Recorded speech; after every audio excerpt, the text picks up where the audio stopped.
Plant part which serve as excretophore. तो plant parts में ये लीव्स हैं जो एक्सक्रीटोफोर के तौर पर एक्ट करते हैं। उसकी वजह ये कि लीव्स जो है ऑटम सीजन में फॉल ऑफ होते हैं, तो जो ही ये फॉल ऑफ होते हैं साथ ही इनके वेस्ट मटेरियल जो प्लांट ने इनके अंदर स्टोर किए हुए होते हैं उन्हें भी रिमूव कर देता है। इसी वजह से हम लीव्स को कहते हैं कि दीज आर द एक्सक्रीटोफोर्स, और ऐसे ऑर्गन्स हैं जो एक्सक्रीशन में रोल प्ले करते हैं प्लांट्स के लिए। फ्लावर्स, स्टेम और रूट्स इनके ऑप्शन नहीं बनेंगे हमारे लिए। Mammalian kidney including human is adapted to conserve water up to. एक दफ़ा जो ब्लड में से वाटर जो है हमारा ग्लोमेरुलस में से फिल्टर होके हमारे टिब्यूल्स में आ जाता है, रीनल टिब्यूल्स में, तो वापस रीअब्सॉर्प्शन होती है। रीअब्सॉर्प्शन कितनी होती है?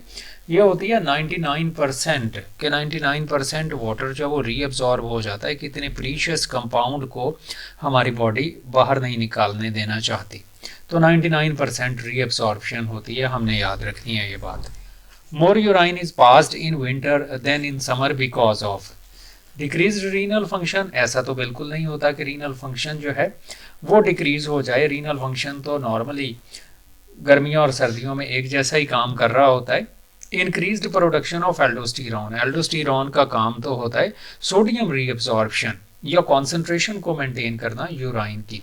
थर्ड वन है डिक्रीज्ड स्वेटिंग। हाँ, ये सी ऑप्शन हमारा बिल्कुल ठीक है, चूँकि सर्दियों में हमें पसीना बिल्कुल नहीं आता, स्वेटिंग नहीं होती, जिस वजह से ज़ाहिर है कि ज़्यादा से ज़्यादा पानी जो है बॉडी से लॉस होगा फिर यूराइन के थ्रू ही। जबकि गर्मियों में ज़ाहिर है मोस्ट ऑफ द वाटर जो है वो स्वेटिंग के थ्रू लॉस हो जाता है, तो फिर हमें यूराइन पास आउट भी कम होता है।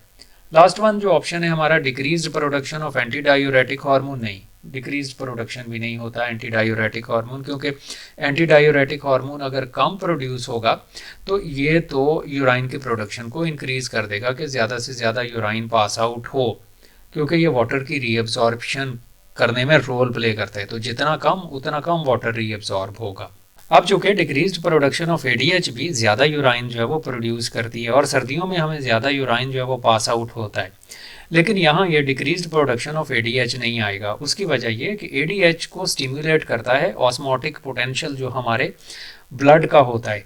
पानी की कॉन्सेंट्रेशन असल में कंट्रोल कर रही होती है कि हमारे ब्लड में कितना वाटर प्रेजेंट है, तो जितना वाटर प्रेजेंट होगा ज़ाहिर है उतना कम एडीएच रिलीज होगा। तो असल में जो प्राइमरी फंक्शन है वो तो है वाटर की कॉन्सेंट्रेशन, और वाटर की कॉन्सेंट्रेशन चूँकि स्वेटिंग कंट्रोल कर रही होती है कि गर्मियों में ज़्यादा स्वेट होने की वजह से हमारा खून थोड़ा गाढ़ा ज़्यादा कॉन्सेंट्रेटेड हो जाता है, जिस वजह से हमारा एडीएच ज़्यादा रिलीज़ होता है ताकि वो ज़्यादा रीअब्सॉर्प्शन कर सके।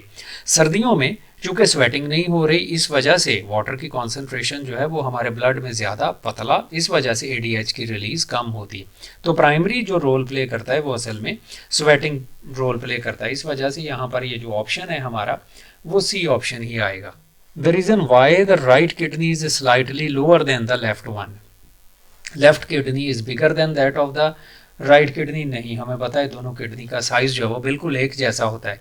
Considerable space occupied by the heart, नहीं, हार्ट तो कहीं ऊपर मौजूद है, इस वजह से वो भी कंसिडरेबल स्पेस ऑक्युपाई नहीं करता। वो तो लंग्स में होता है कि राइट लंग में 3 लोब्स होती हैं तो लेफ्ट लंग्स में 2, क्योंकि तीसरी लोब की जगह पर हार्ट प्रेजेंट होता है। Considerable space occupied by the liver in the right side, ये बिल्कुल ठीक है।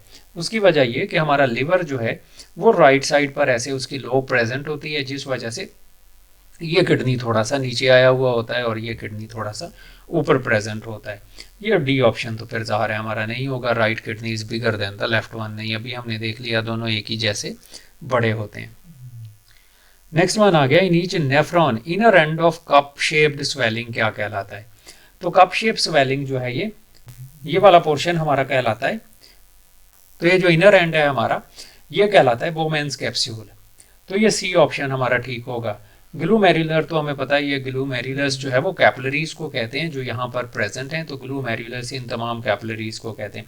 लूप ऑफ हेनले ये यू शेप इसका ट्यूब्यूल लाइक स्ट्रक्चर है, और पेल्विस किडनी में प्रेजेंट कैविटी है जहाँ जाके सारे कलेक्टिंग डक्ट्स जो है वो एम्पिटाइज होती हैं और यूराइन कलेक्ट करती हैं।